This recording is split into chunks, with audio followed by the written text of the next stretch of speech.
In the days when Israel trembled between tribes and crowns, when the echo of Saul's fall still hung over the hills of Gilboa, there lived a man whose name was both feared and respected, Abner, son of Ner. He was not born to wear a crown, yet he stood closer to kings than any man of his generation. The son of a general, the nephew of a king, Abner was a man of iron will and unshakable loyalty. In him, the fate of Israel shifted, not by prophecy or divine voice, but by the silent weight of human ambition, honor, and vengeance. The dust of battle still clung to the valley of Gilboa when Abner found the body of Saul. The king who had once towered over Israel lay broken, his crown taken, his son slain beside him, among them Jonathan, beloved of David, and the others whose blood darkened the earth. Abner stood over the fallen monarch, his armor battered, his spirit torn. He had fought for Saul until the end, through madness and defeat, through the rise of David, the shepherd who became a warrior. Now, as vultures circled above, Abner's mind turned not to grief, but to duty. Israel had lost its king, but not its commander. The house of Saul could not die with Saul, so Abner gathered the remnants of the army and crossed the Jordan. In the city of Mahanaim, he placed Ishbosheth, Saul's surviving son, upon a makeshift throne. Abner crowned him king over Israel, while David in Hebron ruled Judah. The nation that once stood as one was now divided. 2 kings, 2 realms, one fragile covenant between them. But Abner was no fool. He knew that Ishbosheth ruled only by his hand. The son of Saul was timid, uncertain, a shadow of his father. Yet Abner needed a figurehead, a vessel through which he could preserve Saul's legacy. His loyalty was not to the man, but to the memory of Saul's kingdom, and to his own place within it. As the years passed, the war between the house of Saul and the house of David grew long and bitter. Raids flared along the borderlands. Blood was spilled in Gibeon in the plains of Judah and along the hills of Ephraim. The land groaned beneath the weight of divided allegiance. And always Abner led from the front, proud, unyielding, and certain that his cause was just. At Gibeon's pool, the 2 armies faced each other across still waters. Joab, David's general, fierce, cunning, and cold, met Abner's gaze. They had once known each other as brothers in arms under Saul's banner. Now they stood as enemies. At first, they sought sport. 12 young men from each side sent to wrestle before the watching armies. But what began as a contest turned swiftly to slaughter. The 12 clashed, all fell dead. Silence fell for a heartbeat, and then the roar of war broke loose. Swords met flesh, shields splintered, cries filled the air. By the day's end, Abner was fleeing, Joab's brother Asahel at his heels. Fleet-footed, reckless, Asahel pursued him, the sunlight flashing on his spear. Abner called back, pleading with him to turn aside, to live to fight another day. "Why should I strike you down?" he cried. "How could I lift my face before Joab, your brother?" But Asahel would not relent. So Abner turned, thrust his spear backward, and Asahel fell, struck through the stomach, his lifeblood staining the ground. The field grew quiet. Joab would never forget that moment. A seed of vengeance was planted, silent but deep.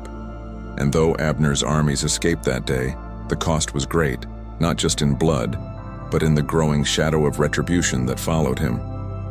Years passed. Ishbosheth's rule faltered. The tribes began to murmur.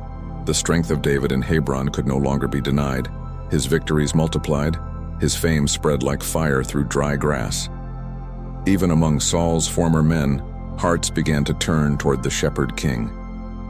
Abner saw it too. The cause for which he had fought was dying. Ishbosheth was weak, suspicious, and easily swayed by whisperers. One day, the fragile bond between the 2 broke. Ishbosheth accused Abner of treachery, of taking Rizpah, one of Saul's concubines, as his own. To the ancient mind, it was no small insult. To touch a dead king's concubine was to reach for his throne. Abner's fury burned. "Am I a dog's head of Judah?" he thundered. "This day I show kindness to the house of Saul your father, and you charge me with guilt for this woman?" The loyalty that had anchored him to Ishbosheth shattered. In that instant, Abner made his choice. He would turn the kingdom over to David, not by force but by alliance. He sent messengers south to Hebron, offering David his allegiance, and with it, the hearts of all Israel. David's answer was measured, cautious, but willing. He saw in Abner not just a rival but a bridge, the key to uniting the divided kingdom. So Abner came to Hebron under the promise of peace. He and David met face to face, not as enemies, but as men who had walked through blood and loss toward the same horizon. Abner's words carried both humility and pride. "I will gather all Israel to my lord the king," he said, "that you may reign over all that your heart desires." David sent him away in peace. The years of war seemed for a moment on the edge of ending, but not all hearts shared that peace. Joab returned from a raid to find that Abner had been received and dismissed unharmed. To Joab, this was betrayal. The man who had slain his brother had walked freely through David's gate. His sense of justice, or vengeance, demanded blood. He lured Abner back to Hebron under pretense of another meeting. At the city gate, the place of judgment, of peace, Joab met him. There were no witnesses to their words, only the sharp hiss of steel as Joab drew his dagger and struck. The blade pierced Abner's side, the same side he had once turned in mercy toward Asahel. The commander fell, his blood soaking the stones of Hebron, the city of refuge, where no man was meant to die by treachery. When David heard of it, his grief was public and unrestrained. "May the guilt of Abner's blood fall not upon me," he declared, "but upon the house of Joab forever." He commanded all to mourn. The king himself walked behind Abner's bier, his tears falling upon the dust. The lament rose through the city. "Should Abner die as a fool dies? Your hands were not bound, your feet not put into fetters. As a man falls before the wicked, so you fell." Abner's death ended the war more surely than his life had ever sustained it. Ishbosheth's courage broke completely, and soon he too fell to murder. The tribes came at last to Hebron, where David was crowned king over all Israel. The long division was healed, but beneath the throne lay the bones of men who had died to make it whole. Among them Abner, the soldier who stood between two kings. In the annals of history, his name would not shine like David's, nor echo with the dread of Saul's.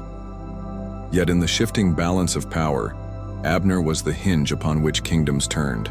He was neither prophet nor king, yet he shaped the fate of both. His story is not one of triumph or betrayal alone, but of the quiet tragedy of loyalty, a loyalty that outlived the king he served and destroyed the man he became. And so the tale of Abner fades into the silence of ages, like the last echo of a war song carried on the desert wind, a reminder that between kings and crowns, there are always those whose names lie buried beneath the weight of their allegiance. In the dust of Hebron, his legacy endures, not in the glory of victory, but in the shadows between two thrones, where honor and ambition wrestle for the heart of every man who stands too close to power. And thus ends the story of Abner, son of Ner, the warrior who walked between two kings, and in whose fall a kingdom was born.